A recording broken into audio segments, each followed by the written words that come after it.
I always loved mobile games. Probably started with me stealing my neighbor's Wi-Fi just to play Clash of Clans, training troops so that I could donate it to my guildmates. A lot of clan hopping, Castle Clash. I think I've been playing it since my school days. I was probably one of the first batch of people to get on that game, before it blew up. Loved the OG heroes, Pumpkin Duke and all of that stuff. Like, I remember playing this game called Steel Commanders, where it was like card collecting game along with fusion mechanics to be exact, and I found it really exciting. I'm going to be playing this forever. But I think due to some financial issues that closed down as well. We've got Monster Overlord. I used to love that game. Those two almost fit into the same genre. That really inspired me, like the card collecting and upgrading. I just love that stuff. See, I had a phase where I was into all this Xianjia, Wuxia, Chinese novels and novels and stuff. They're a big Reverend Insanity fan. I think I've read almost all the manhwas. That's definitely brain rot. I played Immortal Taoist, there's Overmortal. So what really inspired me was they have such different systems. Like the first game I built is actually very inspired by the cultivation genre. I built a game where the character was meditate, stuff like that, and you had to increase your cultivation level. So I'm just gonna show that to you right now. At first, it was just a character floating with a cultivation bar below it, showing how much the character was cultivating and how much until the next level up. After that, I added a few more systems where you could see the different currencies and the different menus that you could click on and go into the other features such as events, journal, boutique, mail, VIP, settings. After that, I started building out the inventory system.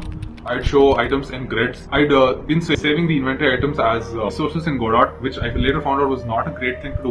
You could select an item and see what it was, and you could discard it, equip it, or unequip it. You see, in the final version of my game, I was able to see all the stats.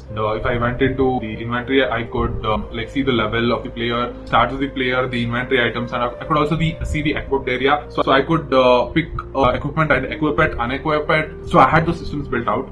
Essentially, but then I later felt if I'm going to release this game, people are probably going to mod it in a week, and there is no way that I'll have any control over this game or be able to build a community around it that would be able to enjoy it. So there was no option of any revenue generation through this. So I was like, damn, it looks kind of good, but I can't even do anything with it. So I was like, let me drop this. I decided, you know what, I need to make something multiplayer. As I kept playing games, I'd probably be in the top 50 or 100 of each server, and at some point I would drop off, and it was mainly due to a less amount of social interaction. So a game, if you've got to stay on it, if you've got to play it, there has to be some sort of social interaction in it. Where I finally realized that was when I played Thorum Online. I think that's my favorite MMORPG now, so you should definitely check that out, by the way. I just love it, and it's completely FTP. You just have some cosmetics that you can buy for real money. So what Thorum really taught me was the amount of goodwill and the player community that you build will really push up your game to the next level. Because the game graphics is not really that up to date. I completely get that, but I would go back and play that game any day.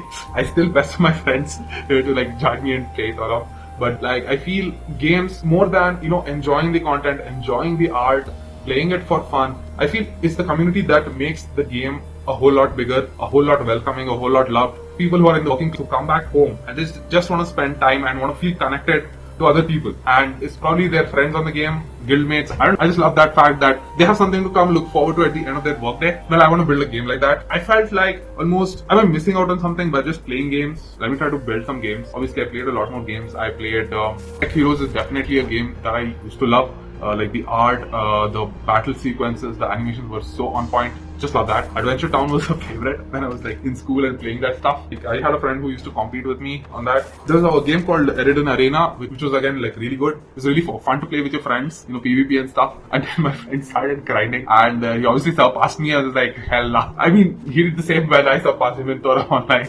Go grinding mobs on Thorum Online when instead you're supposed to do the main quest and get up to 120 or 150 levels. But Eradicate Arena is it was really fun. I drew a lot of inspiration from that as well.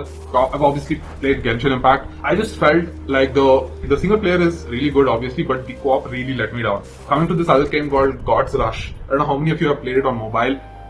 You should be seeing it on the screen right now, and I really just loved it. I used to plan ahead of what heroes I could get, what I could do with those heroes, which one should I prioritize. I just love that, strategizing. Definitely the cute chibi art. It was so interesting at the time. That was one of the first games that had this whole idle game genre where you could collect, upgrade them, and you get some idle rewards as well. Obviously, I've played classic RPGs like Inocia 4 and Xenonia 5. I think I played the whole series because it was really fun. That whole progression system was so thought out, and a few of my juniors and I decided to attend a gameathon.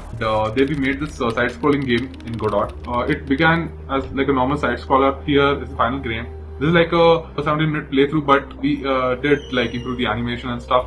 And I added that after effect for enemy movement, and that really scares you out because it's really hard to estimate their speed when that happens, and sometimes you mess up and die, as you can see right now on the screen. I died a lot. I took almost 17 minutes to do a complete playthrough, but I think it's going to take a lot more time for like first time players.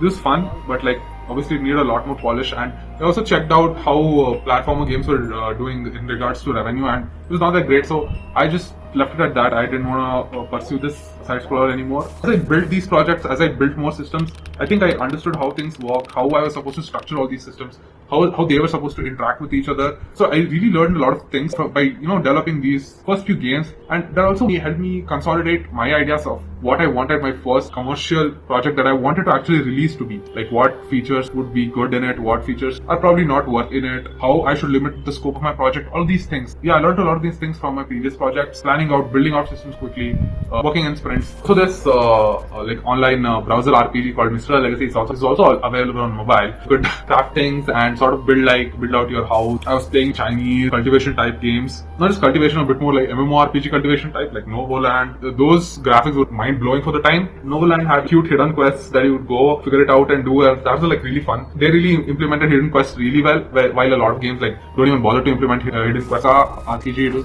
I think it was really good. It was just mind blowing graphics for the time. I think I used to play like the side character in that. There's also this cute little RPG that you guys should definitely check out. It's called Rust Bucket. It's like a turn-based RPG. So like I've played Soul Knight. So these are the games I've played, and I've picked up a lot of things from each of them. A lot of systems, a lot of fun things. So coming to the current game I'm working on, it's been about 3 months since I've started working on this, but I've had these ideas for like the longest time ever, and I've just been documenting them, creating GDDs. Every time I go to sleep, I think about what feature to implement, what would work well, how they would work together, and things like the hard PT system from Omni Heroes, where you could get the highest tier hero of that summon type within like 50 or 100 summons. That is so necessary, like gacha or summoning type of game. Obviously, player trust is the most important thing. I want people to like genuinely come and enjoy, play it, collect characters, upgrade them, talk with friends, duel with friends. This is the select server screen. Here you can select the server that you want to log into.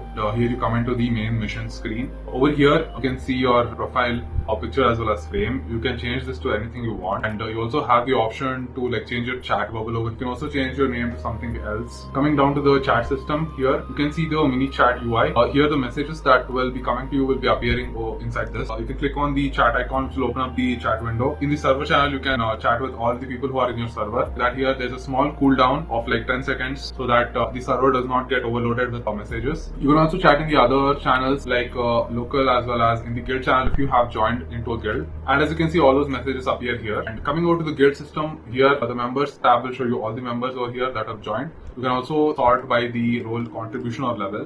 Donations tab over here, and you can donate, which will increase the XP and also give you the guild currency for you to upgrade things in the guild or buy items. Coming over here, you can see all the guild applications that have come to your guild. You can accept them or reject them, and you can also manage members. All the members will be displayed here. You can click on them, then you can perform actions such as kicking them, promoting or demoting them. Here to guild settings, you can change the guild description, minimum level requirement, and also you can auto accept applications that meet the criteria that is set by you. There's going to be a lot more guild systems such as guild wars, guild bosses, so I'll probably have to change the guild UI a lot more, maybe add a separate screen for it.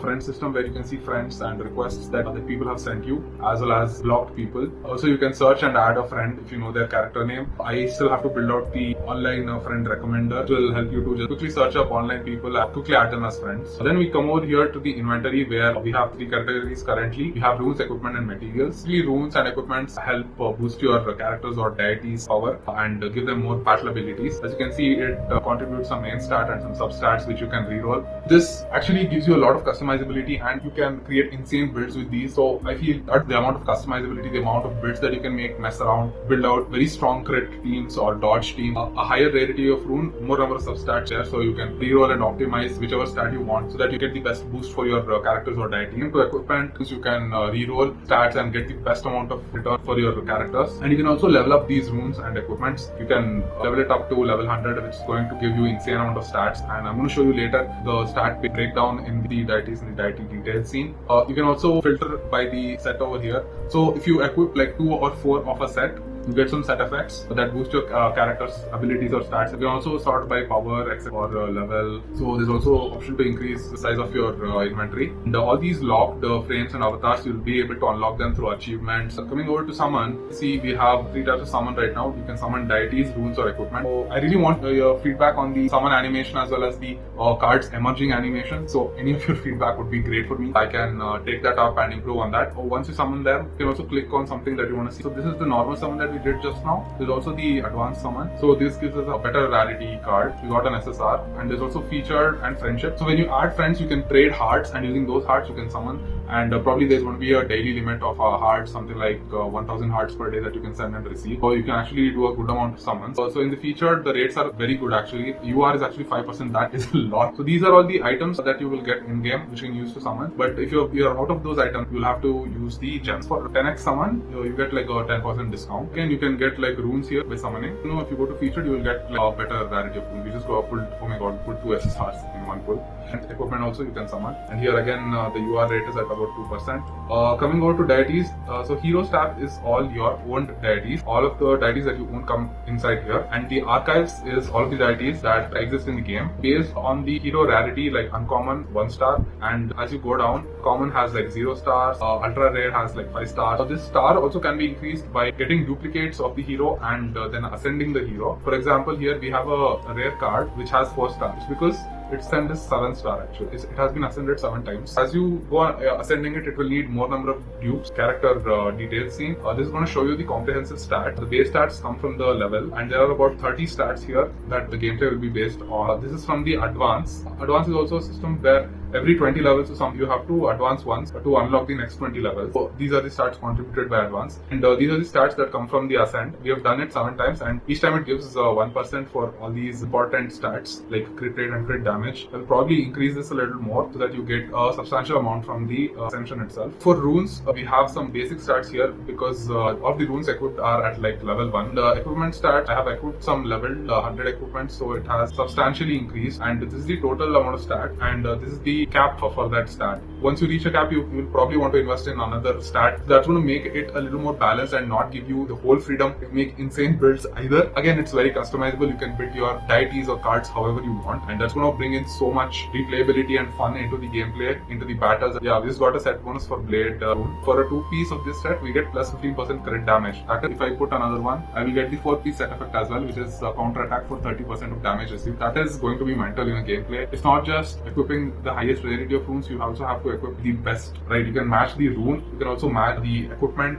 So you have a lot of permutations here that you can try out and get the best build possible for a character or deity. The skills are fixed per deity. You'd want to add some rune or equipment that will enhance the effect of the skills that the card or deity has to bring out its maximum potential and deal maximum damage or have the maximum survivability in the game. So you're going to be thinking about the best build, the best team combination, and it's going to be so much fun. You can also get runes and equipment from battles as well. Probably get like shards or something like that you can combine and make the rune. You can also mess a lot with the team combination so that you get the meta team that can like kill all other teams and things. So I feel that's where this is heading. As you keep ascending, all these skill effects will unlock. You can also filter by the rarity. You can also filter by the element. There's obviously going to be some element advantages and disadvantages again. Each character has like unique skills, so it's going to be a lot of fun once the battle system is built out. If I can show that to you guys, it's going to be great. And I would love your feedback on anything that you've seen today, anything that you felt I can improve upon, or anything that bothered you that I can change. Please do let me know, guys. I would love some feedback from you guys so that I can iterate upon this and build something better. I really want to bring this out for people to play and have fun with because I've always had fun playing games like these. I might be replacing some of the art, not gonna the ones which are bad, but I might retain some as well. Please do subscribe if you want to follow along the development of this game. I would really love to see you guys to join the Discord servers. If you want to be updated, want to keep track of how things are going, you want to give some feedback. 1 or 2 months down the line, I might release an alpha which you guys can also test. Please subscribe, press on the notification bell, and also join the Discord server that I've put down in the description. I think all updates will be going over there, and I would really love to have you guys see and play my game, and also give me a lot of feedback, please. I do really need it. There's a lot of things to do. I just wanted to bring that update, and I'll probably be posting bi-weekly devlogs and other fun stuff that's happening in my life. I feel the Discord server is really important if you guys want to stay connected, stay updated about this project that I'm working on. I'd love to have you guys around, and please subscribe so that I can reach a lot more number of people. Stay tuned, subscribe, join the Discord server. Signing out.